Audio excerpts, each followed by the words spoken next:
গহীন জঙ্গলের মাঝখানে ছিল এক প্রাচীন পাহাড়। সেই পাহাড়ের চূড়ায় ছিল বনের প্রাণীদের রাজপ্রাসাদ। এই রাজ্যের শাসক ছিল এক বুদ্ধিমান এবং শক্তিশালী বাঘ, যার নাম রাজন। রাজন শুধু শক্তিশালী শিকারী ছিল না, সে ছিল সকল প্রাণীর রক্ষক। তার নেতৃত্বে জঙ্গলের প্রাণীরা শান্তিতে বসবাস করত।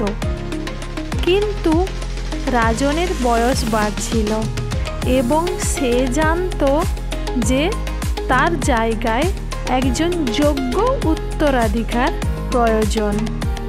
তাই একদিন সে ঘোষণা দিল, আমাদের মধ্যে যে সবচেয়ে সাহসী, বুদ্ধিমান এবং আত্মত্যাগী, সেই হবে জঙ্গলের পরবর্তী শাসক।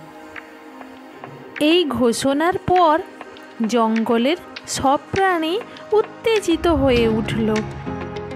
হরিণ, শেয়াল, বানর এবং অন্যান্য প্রাণীরা নিজেদের প্রমাণ করার জন্য প্রস্তুতি নিতে শুরু করলো।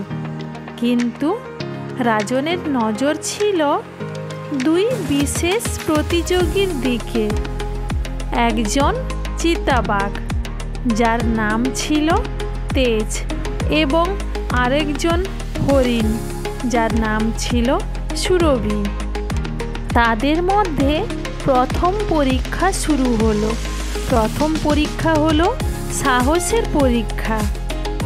রাজন ঘোষণা করল, যে আমাকে জঙ্গলের বিপজ্জনক ঝর্ণার ওপারে একটি বিশেষ ঔষধি পাতা এনে দিতে পারবে, সেই প্রমাণ করবে তার সাহস।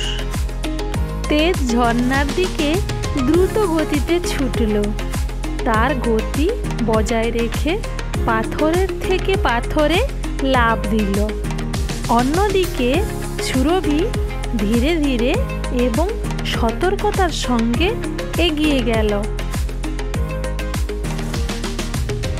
তেজ ঝুঁকি নিয়ে দ্রুত গন্তব্যে পৌঁছল, কিন্তু এক পাথর ভেঙে গিয়ে পড়ে গেল সে। সুরভি তখন তার বুদ্ধি খাটিয়ে অন্য পথ দিয়ে গিয়ে পাতাটি নিরাপদে এনে রাজনের কাছে জমা দিল। এবার দ্বিতীয় পরীক্ষা শুরু হলো। দ্বিতীয় পরীক্ষা হলো বুদ্ধির পরীক্ষা। রাজন বলল, একটি ফাঁদে আটকে পড়া খরগোশকে উদ্ধার করো। তেজ ফাঁদটি দেখে তার শক্তি ব্যবহার করে সেটি ভাঙার চেষ্টা করল, কিন্তু ফাঁদটি আরও শক্ত হলো। অন্যদিকে সুরভি তার তীক্ষ্ণ চোখ দিয়ে ফাঁদটির গিঁট খুলে ফেলল এবং খরগোশটিকে মুক্ত করল। শুরু হলো তৃতীয় পরীক্ষা। তৃতীয় পরীক্ষাটি হলো আত্মত্যাগের পরীক্ষা। সবশেষে রাজন বলল, রাজা হতে হলে অন্যের জন্য নিজের স্বার্থ ত্যাগ করার মানসিকতা থাকতে হবে। জঙ্গলের এক ভয়ঙ্কর বন্য শূকর আজ আমাদের শিকারদের আক্রমণ করছে, এটি কে থামাবে? তেজ সঙ্গে সঙ্গে বনে ছুটে গেল শূকরের দিকে। সে প্রাণপণে লড়াই করল, কিন্তু নিজের সুরক্ষাকে বেশি গুরুত্ব দিল।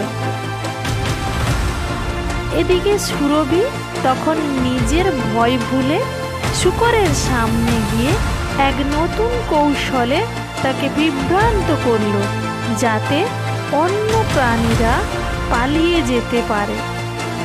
যদিও সে আহত হলো, তবুও বনের প্রাণীদের সুরক্ষিত রাখতে পারল। রাজন সিদ্ধান্ত নিল, সুরভি হবে এই জঙ্গলের উত্তরাধিকার। একজন সত্যিকারের নেতা কেবল শক্তিশালী নয়, তাকে হতে হবে সাহসী, বুদ্ধিমান এবং ত্যাগী। সুরভি তার বুদ্ধিমত্তা এবং ধৈর্যের সাথে সব গুণ প্রমাণ করেছে।